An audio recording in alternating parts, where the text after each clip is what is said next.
حضرت خدیجہ رضی اللہ تعالیٰ عنہ حضور اقدس صلی اللہ تعالیٰ علیہ وسلم کی سب سے پہلی رفیقہ حیات ہیں۔ ان کے والد کا نام خویلد بن اسد اور ان کی والدہ کا نام فاطمہ بنت زائدہ ہے۔ یہ خاندان قریش کی بہت ہی معزز اور نہایت دولت مند خاتون تھیں۔ اہل مکہ ان کی پاک دامنی اور پارسائی کی بنا پر ان کو طاہرہ کے لقب سے جانتے تھے۔ انہوں نے حضور اقدس صلی اللہ تعالیٰ علیہ وسلم کے اخلاق و عادات اور جمال صورت و کمال سیرت کو دیکھ کر خود ہی حضور اقدس صلی اللہ تعالیٰ علیہ وسلم سے نکاح کی رغبت ظاہر کی اور پھر باقاعدہ نکاح ہو گیا۔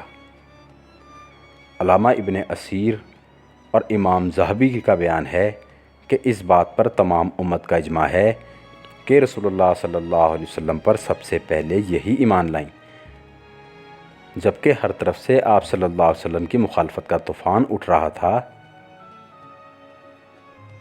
ایسے کٹھن وقت میں صرف انہی کی ایک ذات تھی جو رسول اللہ صلی اللہ علیہ وسلم کی مونس حیات بن کر تسکین خاطر کا باعث تھیں۔ انہوں نے اتنے خوفناک اور خطرناک اوقات میں جس استقلال اور استقامت کے ساتھ خطرات و مصائب کا مقابلہ کیا اور جس طرح تن من دھن سے بارگاہ نبوت میں اپنی قربانی پیش کی، اس خصوصیت میں تمام ازواج مطہرات رضی اللہ تعالی عنہم پر ان کو ایک خصوصی فضیلت حاصل ہے۔ چنانچہ ولی الدین عراقی کا بیان ہے کہ قول صحیح اور مذہب مختار یہی ہے کہ امہات المومنین حضرت خدیجہ رضی اللہ تعالیٰ عنہ سب سے زیادہ افضل ہیں۔ ان کے فضائل میں چند حدیثیں بھی وارد ہوئی ہیں۔ چنانچہ حضرت ابو ہریرہ رضی اللہ تعالیٰ عنہ راوی ہیں کہ حضرت جبرائیل علیہ السلام حضور اقدس صلی اللہ تعالیٰ علیہ وسلم کے پاس ایک بار تشریف لائے اور عرض کیا، یا محمد صلی اللہ تعالیٰ علیہ وسلم، یہ خدیجہ ہیں جو آپ کے پاس ایک برتن لے کر آ رہی ہیں جس میں کھانا ہے۔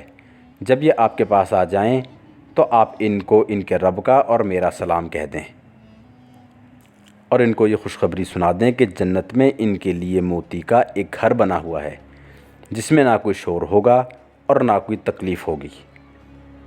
امام احمد ابو نسائی حضرت عبداللہ بن عباس رضی اللہ تعالیٰ عنہ سے روایت کرتے ہیں کہ اہل جنت کی عورتوں میں سب سے افضل حضرت خدیجہ، حضرت فاطمہ، حضرت مریم اور حضرت آسیہ ہیں۔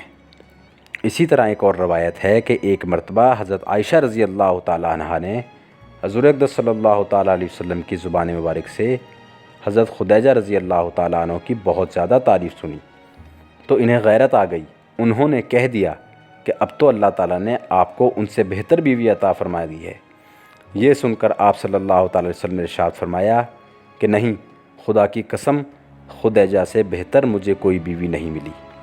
جب سب لوگوں نے میرے ساتھ کفر کیا اس وقت وہ مجھ پر ایمان لائیں، اور جب سب لوگ مجھے جھٹلا رہے تھے اس وقت انہوں نے میری تصدیق کی، اور جس وقت کوئی شخص مجھے کوئی چیز دینے کے لیے تیار نہ تھا اس وقت حضرت خدیجہ نے مجھے اپنا سارا مال دے دیا، اور انہی کے شکم سے اللہ رب العزت نے مجھے اولاد عطا فرمائی۔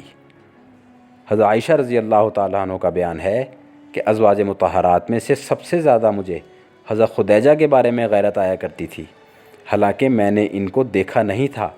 غیرت کی وجہ یہ تھی کہ حضور صلی اللہ علیہ وسلم بہت زیادہ ان کا ذکر خیر فرماتے تھے، اور اکثر ایسا ہوا کرتا تھا کہ جب آپ کوئی بکری ذبح فرماتے تھے تو کچھ گوشت حضرت خدیجہ رضی اللہ تعالیٰ عنہ کے گھر میں ضرور بھیج دیا کرتے تھے۔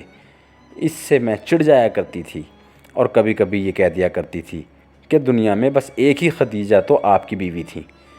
میرا یہ جملہ سن کر آپ فرمایا کرتے تھے کہ ہاں ہاں، بے شک وہ تھیں، انہی کے شکم سے تو اللہ نے مجھے اولاد عطا فرمائی۔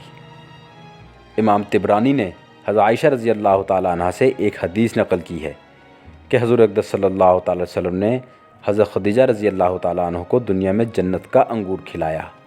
اس حدیث کو امام ساحلی نے بھی نقل فرمایا ہے۔ حضرت خدیجہ رضی اللہ تعالیٰ عنہ 25 سال تک حضور صلی اللہ تعالیٰ علیہ وسلم کی خدمت گزاری سے سرفراز رہیں۔ ہجرت سے 3 برس قبل 65 برس کی عمر پا کر ماہ رمضان میں مکہ معظمہ کے اندر انہوں نے وفات پائی۔ حضور اقدس صلی اللہ تعالیٰ علیہ وسلم نے مکہ مکرمہ کے مشہور قبرستان حجون جنت المولا میں خود بنفس نفیس ان کی قبر میں اتر کر اپنے مقدس ہاتھوں سے ان کو سپرد خاک فرمایا۔ چونکہ اس وقت نماز جنازہ کا حکم نازل نہیں ہوا تھا، اس لیے آپ صلی اللہ تعالی وسلم نے ان کی نماز جنازہ نہیں پڑھائی تھی۔